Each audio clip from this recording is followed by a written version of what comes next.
الله الرحمن الرحيم إنا نحن نزل الذكر وإنا له لحافظون صدق الله العظيم. نہ ہو جب تک اصول زندگی قرآنی، نہ ہو جب تک اصول زندگی قرآنی، نہیں ممکن مساوات اخوت کی فراوانی. کیوں نہ ہو ممتاز اسلام دنیا بھر کے دینوں میں، کیوں نہ ہو ممتاز اسلام دنیا بھر کے دینوں میں، وہاں مذہب کتابوں میں، یہاں قرآن سینوں میں. میرے واجب احترام حضرات اساتذہ کرام، محترم بزرگ دوستوں اور نوجوان بھائیوں، السلام علیکم ورحمۃ اللہ وبرکاتہ. سامعین گرامی، میری آج کی تقریر کا موضوع قرآنی انقلاب کے عنوان سے ممنوع ہے.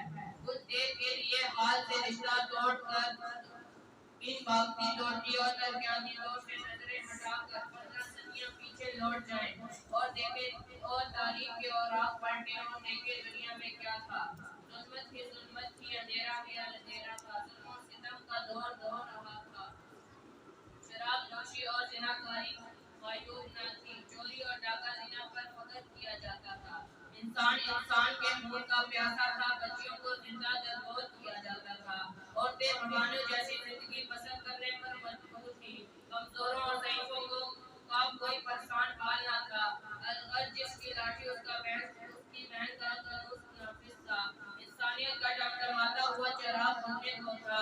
ایسی حالت میں اس رب کو جو خزاں کے بعد بہار پیدا کرتا ہے اور جو رات کے اندھیرے کے بعد نور سحر پیدا کرتا ہے، اس رب کو انسانیت کی ایسی بدتر حالت پر رحم آ گیا اور اس رب نے کائنات کے مقدس ترین انسان کو رحمت للعالمین بنا کر بھیجا اور اپنے پیغمبر کو قرآن کی صورت میں انسانیت کا دستور دیا، ہدایت کا منشور دیا. قرآن کی انقلابی تعلیمات نے انقلاب برپا کر دیا کہ دنیا میں اس کی مثال لانے سے قاصر ہے.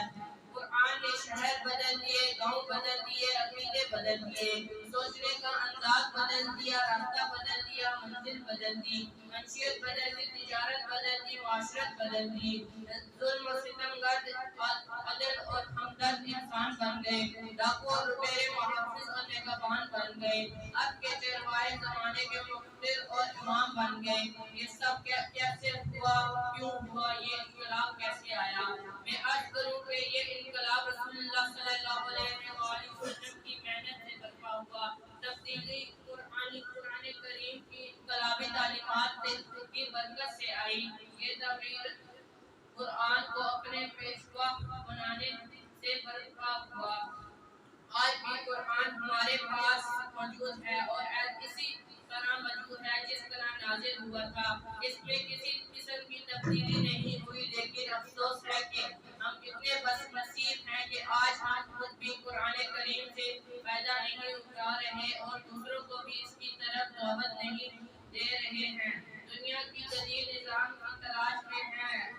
ارے مسلمانوں، اٹھاؤ اور اس کے سامنے قرآنی نظام پیش کرو. شاید کہتا ہے اسلحہ علم کا بس سامان ہونا چاہیے، اسلحہ علم کا بس سامان ہونا چاہیے، سب کا دستور عمل قرآن ہونا چاہیے. یہی ہے آرزو تعلیم قرآن عام ہو جائے، یہی ہے آرزو تعلیم قرآن عام ہو جائے. ہر ایک پرچم سے اونچا پرچم اسلام ہونا چاہیے. میری دعا ہے کہ اللہ تعالیٰ مجھے، آپ کو اور ساری دنیا کے مسلمانوں کو قرآن حکیم پڑھنے، پڑھوانے، سمجھنے اور سمجھانے اور اس کے مطابق عمل کرنے کی توفیق